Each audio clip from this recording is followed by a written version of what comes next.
Hi, welcome to another video on differential equations.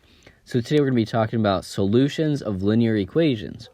Now, these equations are going to be order that is less than or equal to 2.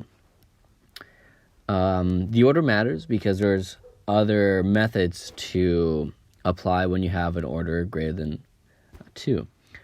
So, for example, solutions for differential equations are basically combinations of functions which are linearly independent.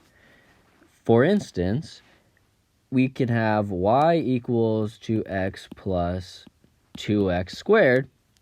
Now, these functions are going to be linearly independent.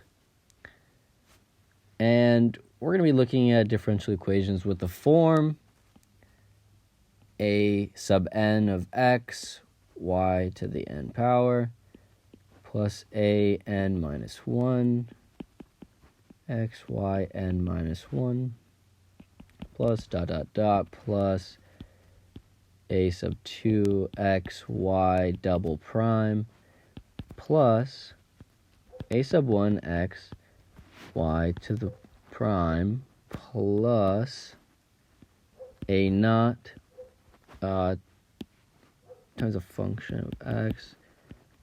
Y is going to be equal to a function of x.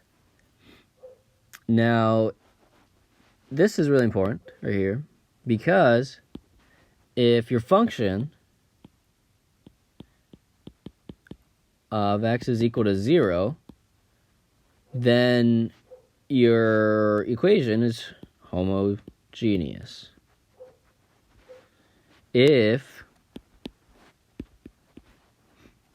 If your function of x does not equal 0, then it's not homogeneous. Okay, so you're going to be seeing a couple of letters here in these equations. You'll be seeing P, which means a particular solution. Or you'll see the letter C, which means, a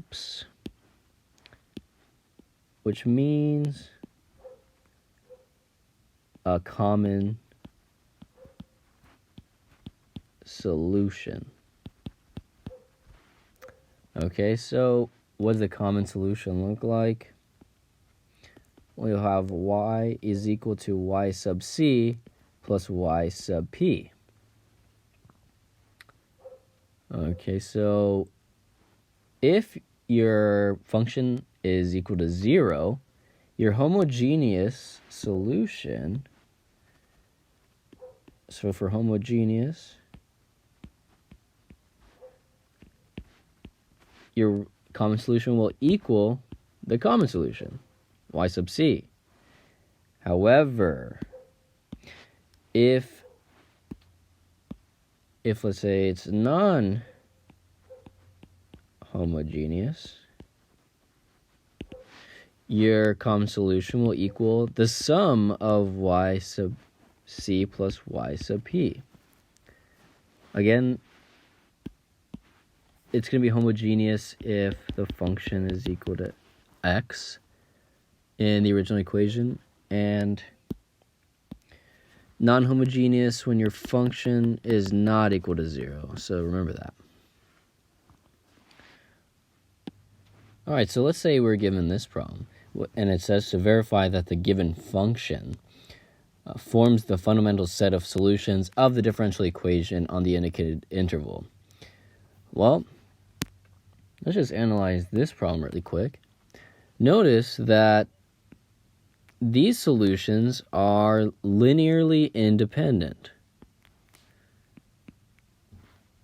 right? And usually when you're given a domain, you're talking about a linear differential equation. So you can even prove that these solutions are linearly independent by using the Wronskian method. If you wanted, you could definitely test out your derivative skills, mostly because they involve product rules and chain rules. That's a x over 2. So if you take the derivative of e to the x half, that's going to get you 1/2 e to the x squared divided by 2. Right? It's the derivative of e to the x half, which is just that, times the derivative of, quote-unquote, the inside, which is the half. The x to the half, which would be 1/2. And if we take a derivative of x times e to the x halves, that's going to be chain rule, which is, we'll take the derivative of the first function, which was x. So the derivative of x with respect to x is just 1, times this second function, it's just e to the x half, plus the derivative of the second, which is the 1/2 x e to the x half. I should probably write it the other way. So e to the x half is the derivative of e to the x halves times the first function. Okay? So remember, if that was equal to 0, then it was linearly dependent. If it did not equal 0, then it was linearly independent. And again, we're just checking to see if it's linearly independent or not. So if we solve this matrix, that's going to equal e to the x. And to me, that does not equal 0. So that tells me that this is linear independent. Okay, so if we look at this original function, we see that it's equal to 0, which means that it's homogeneous.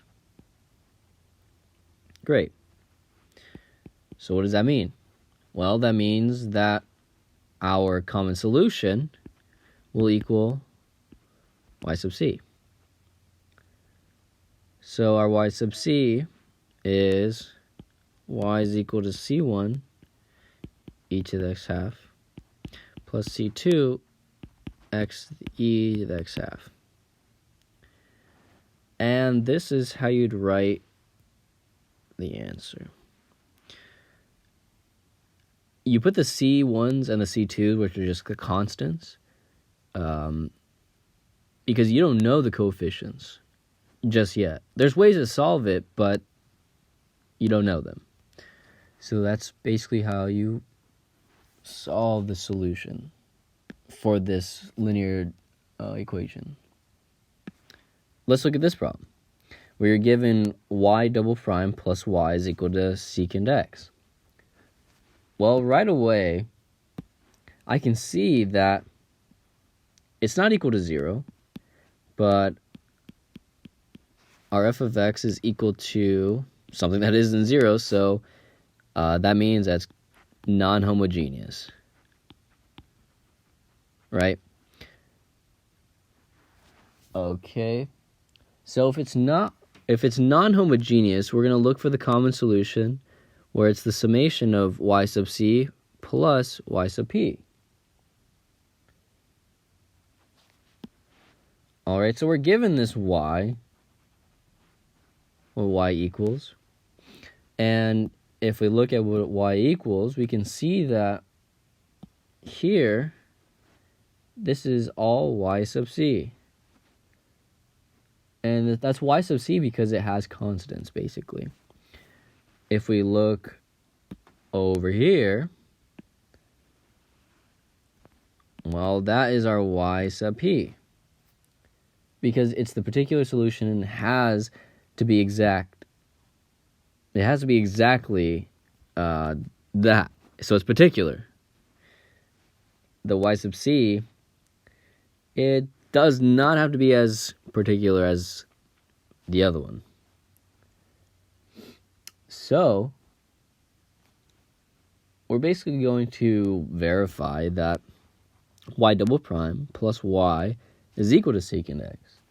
So if we,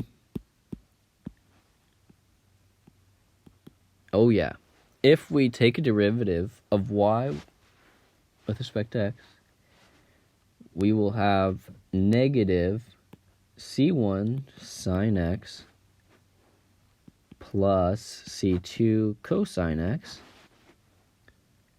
And if we take the derivative of x times sine x, that's product rule. So we'll get sine x plus x cosine x. And then we have minus sine x ln cosine x plus 1 over cosine x times negative sine x cosine x. Yeah, that was a long one. And again, we'll have to take the derivative. But I'm not going to do that because it's very, very long. Let's just say that equals that. And in theory, if we plugged in y double prime and we plugged in,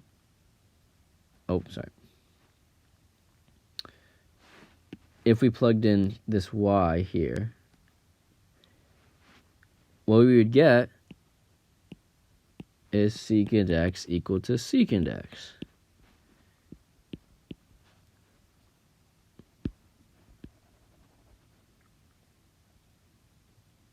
And that is basically how you find the solutions of linear equations.